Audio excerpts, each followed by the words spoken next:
দেশে বেশ কিছুদিন ধরে ডেঙ্গু ও চিকুনগুনিয়া রোগের প্রকোপ বেড়েছে। এডিস মশাবাহিত এই দুই রোগেরই উপসর্গ প্রায় একই রকম। এ কারণে অনেক রোগীরই প্রাথমিকভাবে ডেঙ্গু টেস্ট করানো হয়, কিন্তু এর ফল নেগেটিভ আসে। পরে আবারও টেস্ট করিয়ে চিকুনগুনিয়া রোগ শনাক্ত হয়েছে এমন কথা জানিয়েছে অনেকেই। একই মশাবাহিত এই দুই রোগের উপসর্গ এক হলেও বেশ কিছু পার্থক্য রয়েছে বলে জানিয়েছেন চিকিৎসকরা। চলুন জেনে নেওয়া যাক ডেঙ্গু ও চিকুনগুনিয়া রোগের মূল পার্থক্যগুলো কি কি। ডেঙ্গুতে হঠাৎ উচ্চ জ্বর আসে এবং ৪-৫ দিন পর শরীরে লালচে র্যাশ দেখা দেয়। প্ল্যাটিলেট দ্রুত কমতে থাকে, ফলে রক্তক্ষরণের ঝুঁকি থাকে। অনেক সময় রোগী শকে চলে যেতে পারে।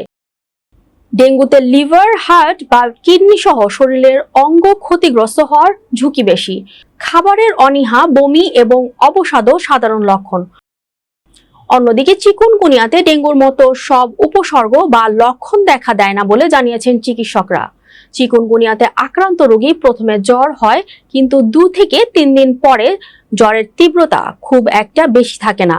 পরে থেমে থেমে আবারও রোগীর জ্বরে আক্রান্ত হয়।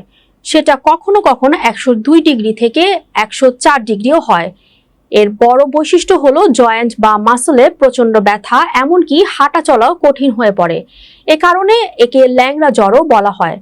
হাত পা ফুলে যায়, তবে শরীরে র্যাশ খুব একটা হয় না।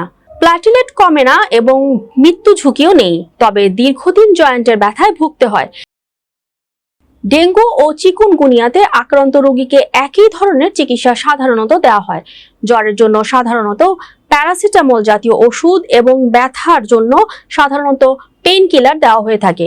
তবে অবশ্যই চিকিৎসকের পরামর্শ অনুযায়ী ওষুধ সেবন করতে হবে। ডেঙ্গু রোগীর রক্তে প্ল্যাটিলেট ও হিমোগ্লোবিন কমে গেলে রক্তক্ষরণও হয়, ফলে রোগীকে অনেক সময় রক্তও দিতে হয়। তবে চিকুনগুনিয়াতে এসব সমস্যা হয় না বলে শুধু ব্যথা কমানোর জন্য পেইন কিলার দেওয়া হয়। দুই রোগের রোগীদেরই প্রচুর পরিমাণে তরল জাতীয় খাবার ও ফল খেতে পরামর্শ দেন চিকিৎসকরা।